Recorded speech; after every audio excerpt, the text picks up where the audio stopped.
பிறக்குது, நல்ல காலம் பிறக்குது. சக்கமா நல்ல வாக்கு சொல்ல வாரா உங்க வீட்டுக்கு, 4 வார்த்தை நல்ல வாக்கு சொல்ல வாரா, சக்கமா சொல்ல வாரா. நல்ல காலம் பிறக்குது, நல்ல காலம் பிறக்குது. மகாலட்சுமி வீட்டுல குடியிருக்கிறா, நல்ல காலம் பிறக்குது, நல்ல காலம் பிறக்குது.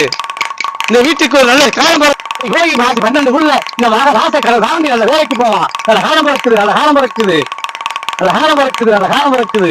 மகராசா அந்த வீட்டுல, இந்த வீட்டுல ஒரு சக்கமா ஒரு நல்ல செய்தி சொல்லணும்னு இன்னும் அனுப்பி வச்சிருக்கிற இந்த வீட்டு மகராசனுக்கு இந்த வீட்டுல ஒரு நல்ல செய்தி சொல்ல வேண்டியது அவசியம். சட்டமா சொல்லி வரா. இந்த வீட்டுல ஒரு நல்ல செய்தி சொல்ல சட்டமா அனுப்பியிருக்கிறா. இந்த வீட்டு மகராசனுக்கு பெரிய ஆபத்து காத்திருக்கு. அதுக்கு கோயிலத்தை கும்பிட வேண்டிய கட்டம் இருக்குது. சட்டமா சொல்லி வரா, சட்டமா சொல்லி வரா. ராத்திரியே சொன்ன இந்த மகராசன் கேட்கல. இந்த வீட்டுல யாரு மகராசனுக்கு நல்ல செய்தி சொல்லி வரும். நல்ல செய்தி இருக்கு. கை வாங்கி மகராசன் வந்து 30 தேதிக்குள்ள நல்ல காலம் பிறக்க போகுது, நல்ல காலம் பிறக்க போகுது. நல்ல காலம் இருக்குது, நல்ல காலம் இருக்குது. சுடுகாட்டு முன்ன வீட்டுல குடியிருக்கிறார். இது யாரும் செய்தி சொன்ன மகாராசன் கேட்டானா என்னன்னு தெரியல. நைட்டு வேண்டாம், நல்ல செய்தி இருக்கு, நல்ல செய்தி இருக்கு. உன் பணம் எனக்கு வேண்டாம், உன் தெய்வம் என்ன தடுக்குது. சக்கமா சொல்லி வர, அதுக்கு நிர்பந்தம் பண்ண வேண்டியது இருக்கு. காசை சக்கமா வாங்க தடுக்கிறப்பா. உன் வீட்டுல பரிகாரம் பண்ணி ஒரு குலதெய்வத்தை வீட்டுல கொண்டு வந்து உனக்கு ஒரு நல்ல காலம் பிறக்கணும்னா இந்த பரிகாரத்தை பண்ணினாதான் சக்கமா காசை ஏத்துக்காப்பா. என்ன தெய்வம் வீட்டுல இல்லையா? உன் வீட்டுல உள்ள தெய்வத்தை கட்டி வச்சிருக்காங்க. உன் தெய்வம் வாசலுக்கு வெளியே நின்று காத்து கொண்டு இருக்கு. உன் தெய்வத்தை வீட்டுல கொண்டு வந்தா உனக்கு ஒரு நல்ல காரியம் நடக்கும். அதை தடை பண்ணி வச்சிருக்காங்க. அதுக்கான பரிகாரம் பெருசாலாம் செலவாகாதப்பா, கொஞ்சம் தான் ஆகும். அதை செஞ்சுக்கிட்டேன்னா உனக்கு உடனே நல்ல காலம் பிறக்கும், நல்ல காலம் பிறக்கும். எவ்வளவுதான் ஆகும்?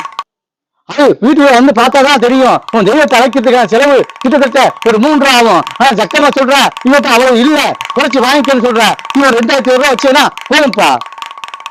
2000 ஆகுமா? அவ்வளவுதான்ப்பா. தெய்வம் வரணும், நல்ல காலம் பிறக்கணும். நீ நினைச்ச காரியம் நிறைவேறணும்னா. வீட்டுல யாரும் இல்ல. இப்பதான் என் மருமவ எங்க வீட்டுல 3 பேரும் ஜவுளி எடுக்க போயிருக்காங்க. வீட்டுல எவ்வளவு இருக்குன்னு தெரியல. இல்லன்னு சொன்னீங்களா? இல்ல இல்லாம போயிடும். வீட சவுண்ட் பார்ப்பா. நீ அந்த மூலையில உன் வீட்டுக்காரி சீரத்தை கீழே வச்சிருக்கிறா. சக்கமா சொல்றா, சக்கமா சொல்றா. சரி வாங்க உட்காருங்க. சக்கமா தடுக்கிறா, சக்கமா தடுக்கிறா. வாசப்படிக்கு வெளியே சாமி நிக்கிறா. குல பிரச்சனை வாசப்படி வந்து வாசப்படியில வைப்பா. அப்பா குலதெய்வம் உள்ள வரும். இங்க உட்காருங்க. நான் ஏமாப்பா, ஏமாப்பா.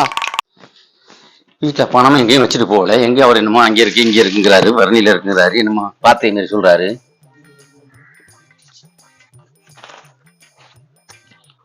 ஏன் பணம் இருக்குன்னு சொன்னா அவளாவது வீட்டுல காசு வச்சுட்டு போவா, தொடச்சி எடுத்துட்டு போவா. நான் வச்சிருக்க காசு எடுக்கிறேன். இங்க என் சட்டை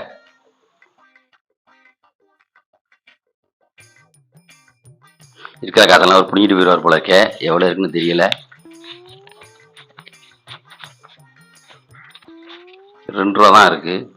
இருக்கிற காசையும் இவர்கிட்ட கொடுத்துட்டோம்னா சரி. எப்படியும் நம்ம குடும்பத்துல தெய்வம் வந்தா சரி. கடவுளே, அண்ணாமலையாரே, சரி உள்ள சாமி பணம் கொண்டு வந்துட்டேன். ஓ சாமி சக்தி வாய்ந்ததுப்பா. படி தாண்ட மாட்டேங்குது. ஓ சாமி படி தாண்டா சக்கபாவுக்கு 501 ரூபா தட்சிணை வைப்பா. அப்படியா? 501 ரூபா தட்சிணை வைக்க படியில இங்க சூடணும். இங்க தான்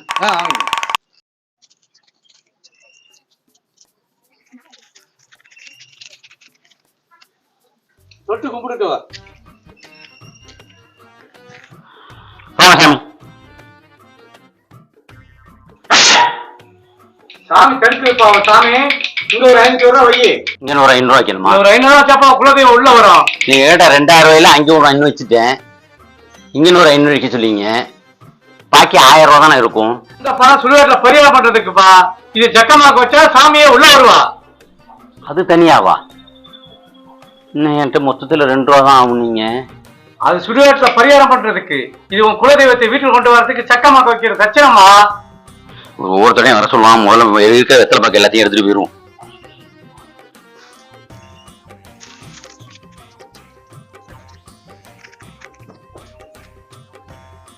சொட்டு கும்பிட்டுக்கப்பா. வந்து உட்காருங்க.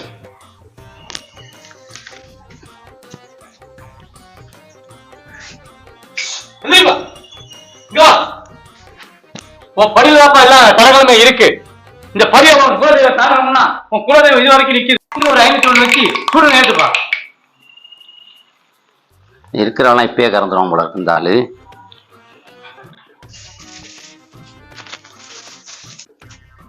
இங்கே தானே ஐயா? பண்ணிட்டு வைங்கப்பா. தொட்டு கும்பிட்டுப்பா. முடிஞ்சிச்சுல? சாமி உள்ள வைத்தப்பா. சந்தோஷம். சொல்ல வேண்டிய செய்தி 2 இருக்கு. உட்காரு, கிழக்க பாக்க உட்காரு. சரி.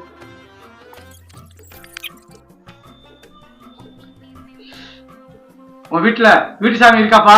அதை கும்பிடுறீங்களா? ஆமா, கும்பிடுறோம். உன் வீட்டுல ஒரு மாண்ட கண்ணி நடமாடிட்டு இருக்கிறா. பல வருஷத்துக்கு ஒரு வாட்டி கை எடுக்கணும். அதுக்கு நீ என்ன செய்யணும்னா 500 வச்சு சூடம் கொடுத்துப்பா. 500 வைக்கணுங்கிறீங்களே, ஏற்கனவே 3500 வச்சாச்சு. இந்த 500 வச்சுட்டேன்னா உங்கள்கிட்ட சொன்ன நீ கேட்ட 2000 முடிஞ்சு போச்சு. எனக்கு அப்புறம் மீதி ஏற்கனவே சொல்லிட்டேனே, அது சுடுகாட்டுக்கு. அது இது இங்க சுடுகாட்டுக்கு 2000 அது என்ன கணக்கு? கேள்வி மேல கேள்வி கேட்கிறியே. இந்த சாமியார் மேல நம்பிக்கை இல்லையா? சுடுகாடுனா அங்க இருக்கிற துஷ்ட தலைவர்களுக்கு கோடி, முட்டை, சாராயம், சுருட்டு, பழம், சூட சாம்பல வச்சு ஒரு புயல் பண்ணி அவங்களுக்கு செய்யணும். 2வது சிவன் அம்பாளுக்கு வேட்டி சீலை எடுத்து வச்சு அவங்களுக்கு பரிகாரம் பண்ணாதான் உன் வீட்டுக்குள்ள வந்த தெய்வம் நிலைச்சு நிக்கும். அப்படியா? நீங்க இப்ப என்கிட்ட இருக்கிற பணமே இதுதான், வீட்லயும் இல்ல. நீங்க என்னமோ என் பொண்டாட்டி அங்கே வச்சிருக்கீங்க, அங்கே போய் தேடி பார்த்தா அவ இல்ல. அவ என் வீட்லயாவது காசு வைக்கிறதுக்கு அவ என் பையில இருக்கிறதே தொடச்சிட்டு போயிருவா. உன் வீட்டு தெய்வத்துக்கு 100, அம்மா அப்பாவுக்கு 100. நீனும் உன் பொண்டாட்டி சந்தோஷமா இருந்து உன் பணத்தை உன் பொண்டாட்டி பையில இருந்து எடுக்காமத்துக்கு பரிகாரம் செய்யதான் இந்த 500. வைப்பா, அடுத்த வீடு பார்க்கணும். பணத்தை என் பக்கம் வை, சக்கம்மா பக்கம் வை.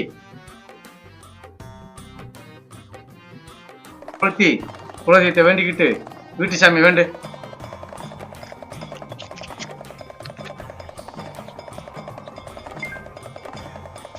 என்ன சாமி பண்ண? நல்ல கண்ணை மூடி ஒரு 10 நிமிஷம் உன் குலதெய்வம், தாய் தந்தை எல்லாத்தையும் வேண்டுப்பா. சரிங்க. நல்லா கண்ணை மூடுப்பா. குலதெய்வமே, அழகோட்ட ஐயனாரே,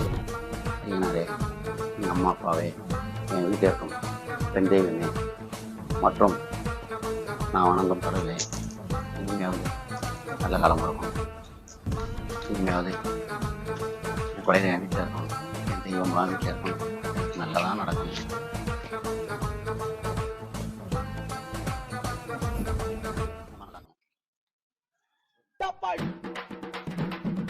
அவன் முடிக்கிறதுல அது ஏரியா விட்டு ஓடிடணும். இன்னொருத்தர் ஏமாத்தினாதான் நமக்கு இன்னும் 2000 கிடைக்கும். அவன் முடிக்கிறதுல ஓடிடுவோம். சாமி கண்ணை திறக்கிறேன். சூடத்தை வீட்டுக்குள்ள கொடுத்து சாமி கும்பிடாம வாசலுக்குள்ள அங்கே இருந்து இது வரைக்கும் வந்து கொடுத்து சாமி கும்பிட்டு உட்காந்துருக்கீங்களா வாசல்ல? நீங்க எப்ப வந்தீங்க? நாங்க வந்து 5 நிமிஷம் ஆச்சுண்ணே. 5 நிமிஷம் ஆச்சா? அப்புறம் இங்க குந்திருந்த குடுகுடுப்பக்காரன் அங்க வரப்ப யாருமே இல்லையே. நீங்க தான் வெத்தலையை கொடுத்துட்டு உட்காந்துருக்கீங்க, தவம் பண்ணிட்டீங்க. நான் நினைச்சிட்டு சரி தவத்தை கெடுக்க கூடாது. நீங்க வரும்போது குடுகுடுப்பக்காரன் இங்க இல்லையா? என்னாச்சு? இந்த குடுகுடுப்பகாரம் பண்ண வேலை தானே அதெல்லாம். ஆனா அவெல்லாம் ஊரை ஏமாத்துறவங்க. நீங்க அதை நம்பி வந்து வெத்தலை பாக்கு ஏற்றி வச்சுட்டு உட்காந்துருக்கீங்க. உங்கள்ட்ட என்னென்ன சொன்னா? அட ஏன்பா வீட்டுல இல்லையா? எல்லாம் ஜவுளி எடுக்க போயிருச்சீங்க. அங்கிருந்து நான் நைட்டு அதை சொன்னேன் இதை சொன்னேன்னா சரி, நானும் உன் குலதெய்வம் வீட்டுல இல்ல, வீட்டு சாமிலாம் இல்ல, பரிகாரம் பண்ணணும் 2000 ஆகும்னா.